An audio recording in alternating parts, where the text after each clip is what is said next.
Good morning students. Online classes के क्रम में मैं Jitendra Jakhar, lecturer electronics, government polytechnic college Jhunjhunu, आप सबका पुनः स्वागत करता हूं। हम सेकेंड ईयर इलेक्ट्रॉनिक्स के सब्जेक्ट EL 207 के बारे में बात कर रहे थे और इसका यूनिट थर्ड 8085 आर्किटेक्चर उसको हम डिटेल में पढ़ रहे थे। पिछली क्लास में हमने लॉजिकल डायग्राम जो 8085 का होता है उसको डिस्कस किया था और उससे पहले हम जो भी इसके प्रोग्रामिंग मॉडल हैं, हार्डवेयर मॉडल हैं, उन सबको डिस्कस कर चुके हैं। अब हमारा जो टॉपिक इसके अंदर बचता है वो बचता है एड्रेस डेटा बस की डीमल्टीप्लेक्सिंग। डीमल्टीप्लेक्सिंग का कॉन्सेप्ट कहाँ से आया, क्या आया, उसको पहले हम थोड़ा सा समझने का प्रयास करेंगे। यहाँ पर हमने सबसे पहले जो डिस्कस किया था, जो पढ़ा था, उसी को थोड़ा सा अपन वापस एक बार लेके चलते हैं ताकि आपको क्लियर हो जाए कंसेप्ट। हमने ये पढ़ा था कि जो 8085 होता है उसके अंदर जो हमारे सिग्नल्स होते हैं या पिन्स होती हैं उनको हमने 6 पार्ट्स में डिवाइड किया था और इन 6 पार्ट्स के अंदर से जो फर्स्ट 2 पार्ट थे हमारे, एक तो थी हमारी एड्रेस बस और दूसरी थी हमारी डेटा बस। एड्रेस बस और डेटा बस के बारे में हमने बात की थी कि एड्रेस बस जो हमारी होती है वो 16 बिट की होती है और डेटा बस जो हमारी होती है वो 8 बिट की होती है। और पिन्स जो हमने देखी थी वो कुछ इस तरीके से थी हमारी कि A8 से लेकर A15 तक हमारी अलग पिन्स थी और AD0 से लेकर AD7 तक ये हमारी कंबाइंड बिट्स थी एड्रेस की और डेटा की। इसको हम वापस देखते हुए चलते हैं कि 8085 has 16 signal lines pins that are used as the address bus। कि एड्रेस बस में क्या होता है, 16 लाइन्स होती हैं, 16 बिट का एड्रेस हमारा होता है और इसको 2 पार्ट्स में, 2 सेगमेंट्स में, या हम कह सकते हैं कि 2 भागों में विभक्त किया जाता है, A15 से लेकर A8 और AD7 से लेकर AD0। A15 से A8 तक का जो हमारा था ये हमारी यूनिडायरेक्शनल थी और इसको हम, इस सेगमेंट को हम बोलते थे मोस्ट सिग्निफिकेंट बिट्स या फिर हायर ऑर्डर एड्रेस बिट्स, ये इसको कहा जाता है, हायर ऑर्डर एड्रेस। 8 बिट के एक पेयर हायर ऑर्डर हो गया और लोअर वाला लोअर ऑर्डर हो गया। AD7 से AD0 वाले जो हमारी होती हैं वो हमारी 2 कामों के लिए काम में आती हैं। ये हमारी लोअर ऑर्डर एड्रेस बस के रूप में भी काम में ली जाती है और साथ के साथ इसका प्रयोग डेटा बस के रूप में भी किया जाता है। तो यहाँ जो कंसेप्ट हमारा आता है, ये जो लोअर बस का आता है, यहाँ पे हमारा मल्टीप्लेक्सिंग और डीमल्टीप्लेक्सिंग का कंसेप्ट डेवलप होता है। इसके लिए हमने सेकंड जो हमारा पॉइंट था मल्टीप्लेक्स्ड एड्रेस डेटा बस, उसको हमने पढ़ा था कि AD7 से जो AD0 बस हैं यह बाय डायरेक्शनल होती है और ड्यूअल सर्विस के लिए, ड्यूअल पर्पज़ के लिए काम में ली जाती हैं। 2 कामों में आती हैं, लोअर ऑर्डर एड्रेस बस के रूप में भी और साथ ही साथ में ये जो कोई भी निर्देश होता है उसके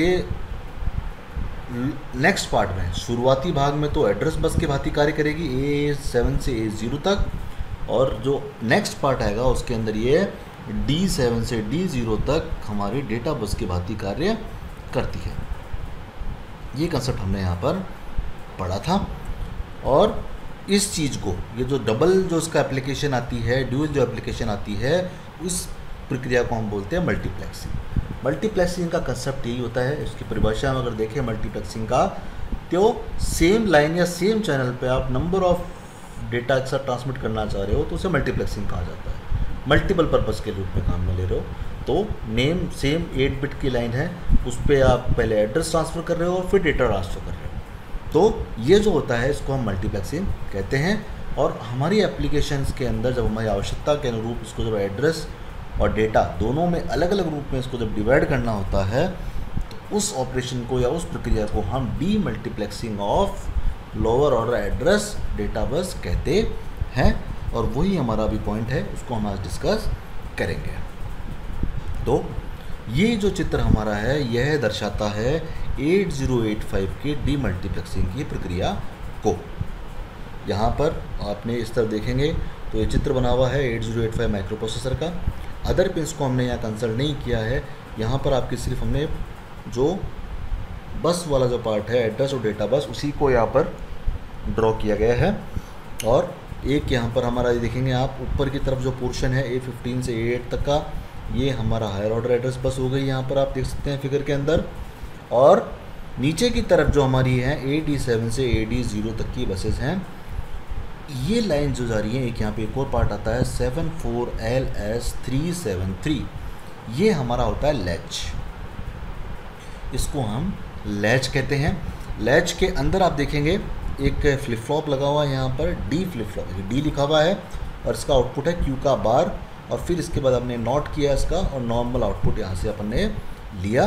तो डी फ्लिप फ्लॉप की हेल्प से एक लैच बनाया गया है 74LS373, 8 बिट का ये लैच है, 8 बिट इनपुट और 8 बिट आउटपुट। इस लैच की हेल्प से हम क्या करते हैं, इसको हमारा जो एड्रेस बस और डेटा बस है इनको आपस में डीमल्टीप्लेक्स करने का कार्य करते हैं।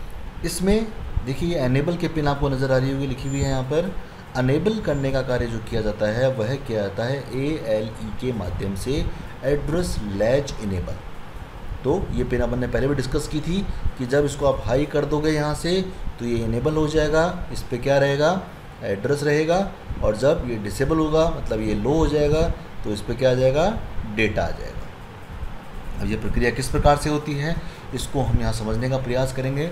सबसे पहले हम बात करेंगे डी फ्लिप फ्लॉप के बारे में।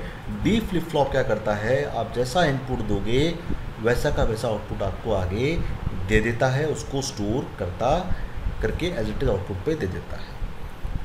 लैच या फ्लिप फ्लॉप, जो डी फ्लिप फ्लॉप है इसकी प्रॉपर्टी क्या रहती है कि इसके इनपुट पे जो रहेगा वो उसके आउटपुट पे आ जाएगा। लेकिन जब इसको आप डिसेबल कर दोगे, दो ऑप्शंस के अंदर इनेबल और डिसेबल का, जब यह डी फ्लिप फ्लॉप या जो लैच है ये इनेबल रहेगा तो आपका जैसा इनपुट रहेगा वैसा आपको आउटपुट प्राप्त हो जाएगा।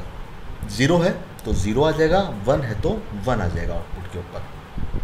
किंतु जब आपका ये फ्लिप फ्लॉप जो है वो डिसेबल हो जाता है, सपोज़ आपने क्या किया, इस फ्लिप फ्लॉप के ऊपर पहले 0 इनपुट दिया और आउटपुट आपका 0 आ गया, इनेबल था आपका। फिर आपने क्या किया, इसको डिसेबल कर दिया, डी फ्लिप फ्लॉप को आपने क्या कर दिया, डिसेबल कर दिया। तो जैसे ही इसको आप डिसेबल कर दोगे तो इसका जो आउटपुट जो था 0 वो यहाँ पर फिक्स हो जाता है। अब इसके इनपुट पे आप चाहे 0 दो चाहे 1 दो, इसका आउटपुट जो है वो फिक्स रहेगा, 0 ही रहेगा जब तक कि इसको आप दोबारा इनेबल नहीं करते हो। इसको दोबारा आप इनेबल कर दोगे, फिर इसको आप 1 दोगे तो आउटपुट आपका ये 1 दे देगा। लेकिन जब तक ये इनेबल नहीं होगा प्रीवियस आउटपुट इसका स्टोर रहता है, प्रीवियस आउटपुट को ये दिखाता है। ये प्रॉपर्टी हमारी डी फ्लिप फ्लॉप की या लैच की होती है। इस प्रोसेस को लैच करना बोलते हैं, मतलब जो आउटपुट है उसको हमने स्टोर कर लिया इस जगह पर या लैच कर लिया, इस प्रक्रिया को लैचिंग क्या है, लैच प्रोसेस कहते हैं। स्टोर करने का कार्य यह करता है। या जो यहाँ पे शब्द आपका है कि हम हमारे लोअर ऑर्डर एड्रेस को डेटा बस से डीमल्टीप्लेक्स करके एक जगह पे स्टोर कर लेते हैं। आवश्यकता क्यों पड़ी, क्योंकि हमें पता है दोनों कार्य, हमारा एड्रेस भी इसी पर रहेगा और डेटा भी इसी पर रहेगा। तो जब प्रारंभिक दौर में इस पे जब आपका एड्रेस है तो हमें कहीं ना कहीं इस एड्रेस को अवश्य स्टोर करना पड़ेगा, ताकि हमारी किसी अन्य अदर जो एप्लीकेशन आएगी, अगला जो कार्य होगा वहाँ पर वो एड्रेस काम में लिया जा सके। तो अतः ये डीमल्टीप्लेक्सिंग यहाँ पर काम में हमारी आती है। तो क्या किया हमने, ये लैच है, इसमें हर लाइन के लिए पर्टिकुलर एक डी फ्लिप फ्लॉप लगा हुआ है इंटरनली। 8 लाइन है तो 8 डी फ्लिप फ्लॉप इसके लैच के अंदर लगे हुए होंगे और इनके आउटपुट कंसर्निंग यहाँ पे रहेंगे। तो यहाँ क्या होगा, जब साइकिल इनिशियली आएगी आपकी तो उस साइकिल में क्या रहेगा, आपका ALE जो होगा वो स्टार्टिंग में हमने पढ़ चुके हैं। जब इनपुट आता है तो ये ALE जो होता है ये इनिशियली हमारा 1 रहता है, तो हमारा ये लैच जो होगा वो इनेबल हो जाएगा। और ये इनेबल रहेगा तो हमारे इस बस पे जो भी इनपुट आ रहा है माइक्रो प्रोसेसर से आउटपुट की तरफ, हमें पता है कि एड्रेस बस का जो होती है वो यूनिडायरेक्शनल होती है माइक्रो प्रोसेसर से बाहर की तरफ। तो यहाँ से हमारा एड्रेस इसके ऊपर आ रहा है पूरा एड्रेस हमारा जो है वो है 20 और यहाँ पे 05H। हेक्साडेसिमल नंबर्स हैं, अलग अलग लिखे जाते हैं, और 4 बिट के कॉम्बिनेशन है। पहली 4 बिट पे 2 आएगा 0010 और 0 के लिए 0000। ये अपन ऑलरेडी पढ़ चुके हैं हेक्साडेसिमल को किस प्रकार से लिखा जाता है, बाइनरी के रूप में 4 बिट के रूप में उनको रिप्रेजेंटेड किया जाता है, उसको दर्शाया जाता है। और 05 जो H जो मेमोरी लोकेशन दूसरी जो लोअर की है वो आपका माइक्रो प्रोसेसर से आउटपुट की साइड में आ रहा है। 05 तो 0000 और 5 के लिए हमारा होता है 0101। तो ये 05 जो H है ये इनेबल कंडीशन में हमारे लैच के ऊपर इनपुट पे आ गया 74LS373 के, और आउटपुट पे भी ये चूँकि इनेबल कंडीशन में एज इट इज़ रहता है तो यही का यही हमारा आउटपुट पे यहाँ पे दर्शाएगा। फिर आफ्टर द फर्स्ट साइकिल्स आप कोई मशीन ऑपरेशन में प्रारंभिक दौर के ये कंडीशन के उपरांत हमने पढ़ा था कि ALE लो हो जाता है। तो जैसे ये लो हो जाएगा तो क्या रहेगा, हमारा ये जो वाली वैल्यू है ये यहाँ पर आउटपुट पे फिक्स हो जाएगी। तो ये हमारी लाइनें बन गई A15 से लेके A8 और A7 से लेके A0 तक ये भांति ये कार्य करेगा। उसके बाद जो रिमेनिंग हमारी क्लॉक साइकिल्स हैं में रहेंगी उसमें ये डेटा बस की तरह हम इसको काम में ले सकते हैं। डेटा बस हमारी बाई डायरेक्शनल होती है। तो हमने बेसिकली क्या किया, 2005H मेमोरी लोकेशन का एड्रेस भेजा और हमें वहाँ से डेटा लेके आना है। अब इस एग्जांपल में बात करें तो यहाँ जो हमारा डेटा इस मेमोरी लोकेशन पे स्टोर्ड है वो है, इस मेमोरी लोकेशन पे हमारा जो एड्रेस यहाँ पे रहेगा वो रहेगा यहाँ पर हमारा 4FH। तो 4 को रिप्रेजेंट किया जाता है 0100 के माध्यम से, और आपका इसमें ये आ गया F के लिए वैल्यू जो आती है 16 रहता है हमारा 0 से 15 तक का, 15 को रिप्रेजेंट करते हैं 1111 के माध्यम से। तो 2005H मेमोरी लोकेशन से 4F डेटा हमारा अब डेटा बस से इधर इनपुट की तरफ जाएगा। तो यहाँ लाइंस पे आ गया, डेटा इस तरफ भी जाएगा इस तरफ भी जाएगा। तो जब आप इस तरफ भेजेंगे इसको तो हमारा जो लैच है ये इस टाइम पर डिसेबल्ड कंडीशन के अंदर आ जाता है। तो डिसेबल्ड कंडीशन में आप चाहे इस पर कुछ भी दे दो, आपका आउटपुट पे ये वैल्यू को फ़र्क नहीं डालेगा। तो ये हमारा सीधा आप यहाँ पे माइक्रो प्रोसेसर के इनपुट पे यहाँ पे डेटा चला जाएगा। तो ये जो प्रोसेसिंग है डी मल्टीप्लेक्सिंग वाली, ये हर मशीन ऑपरेशन के दौरान इसी तरीके से कार्य करती है। क्यों? क्योंकि हमें हर बार मेमोरी एड्रेस भेजना पड़ेगा और उस मेमोरी एड्रेस से हमें हमारा जो भी डेटा है, हमारा इंस्ट्रक्शन है, जो भी वहाँ हमने स्टोर कर रखा है, उसको आपको वहाँ से पुनः आपकी मेमोरी में लेके आना होगा।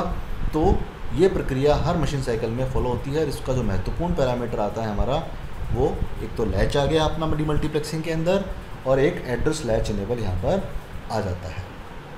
तो जब आपसे ये प्रश्न पूछा जाता है, ये बड़ा क्वेश्चन बनता है कि एड्रेस लोअर ऑर्डर एड्रेस और डेटा बस की डी मल्टीप्लेक्सिंग को समझाइए, तो आपको ये चित्र बनाना होगा। उसके उपरांत आपको इसमें पहले लैच की वर्किंग बतानी पड़ेगी, और उसके उपरांत आप ये इसको डिटेल में इसको आप किसी भी एग्जांपल के माध्यम से, जैसे यहाँ अपन ने एग्जांपल लिया मेमोरी एड्रेस 2005H, आप कोई भी मेमोरी एड्रेस वहाँ पे अपनी सुविधा के अनुरूप ले सकते हैं। कोई आवश्यक नहीं है कि आप यही मेमोरी एड्रेस लेके चलें।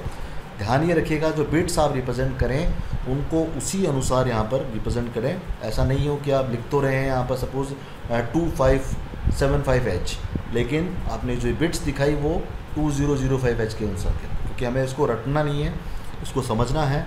और हेक्साडेसिमल का बाइनरी रूपांतरण का मेथड हम ऑलरेडी डिस्कस कर चुके हैं कि किस प्रकार से किसी भी हेक्साडेसिमल नंबर को अपन बाइनरी में किस प्रकार से रिप्रेजेंट करते हैं। कम्युनिकेशन जो हमारा रहता है, देखिए यहाँ H लिखा हुआ आ रहा है। H का मतलब ये है कि जो भी डेटा या जो भी इंफॉर्मेशन स्टोर्ड है, जो हम दिखा रहे हैं, वो हेक्साडेसिमल के फॉर्म में है। मेमोरी एड्रेस हमेशा हेक्साडेसिमल में होगा। उसके अतिरिक्त जो डेटा भी हमारा रहेगा वो भी हमारा हेक्साडेसिमल के रूप में ही रहेगा। उस बात को आप ज़रूर ध्यान में रखिएगा। ये इसकी थ्योरी एक्सप्लेनेशन है। तो यहाँ हमारा जो ये चैप्टर था पूरा 8085 आर्किटेक्चर का, वो कंप्लीट होता है, जिसमें हमने डिटेल में सारे पॉइंट्स, सारे व्यूज़ को हमने डिस्कस कर लिया है। जो स्टार्टिंग के अपने सारे पैरामीटर्स पढ़े थे, इन्हीं के ऊपर आपके सेपरेट क्वेश्चंस अलग अलग बनते हैं। एक तो आपका बसेस के ऊपर प्रश्न बन जाता है, इनकी डीमल्टीप्लेक्सिंग में प्रश्न बन जाता है, फिर एक प्रश्न आपका सेपरेट बनता है कंट्रोल एंड स्टेटस सिग्नल्स के ऊपर, एक प्रश्न आपका बनता है पावर सप्लाई पे, और इन पे छोटा प्रश्न बन जाता है कि कितनी क्लॉक फ्रीक्वेंसी पे काम करता है इंटरनली 3 मेगाहर्ट्ज़, तो एक्सटर्नली हम 6 मेगाहर्ट्ज़ पे काम करवाएंगे इसको। उसके अलावा एक बड़ा प्रश्न आपका बनता है एक्सटर्नली इनिशिएटेड सिग्नल्स के ऊपर, जिसमें आपके इंटरप्ट्स आ जाते हैं, उनकी प्रायोरिटी को, उनकी जो टेबल अपने डिस्कस की उसके ऊपर प्रश्न बन जाता है आपका। और एक छोटा प्रश्न आपका बन सकता है सीरियल आईओ पोर्ट्स के बारे में, कि सीरियल इनपुट आउटपुट पोर्ट्स जो हैं उनका क्या यूज़ होता है, किन डिवाइसेस के लिए काम में आता है या किस प्रकार से ये कार्य करते हैं। तो ये आप इस चैप्टर में ध्यान में रखिएगा। Okay, thank you.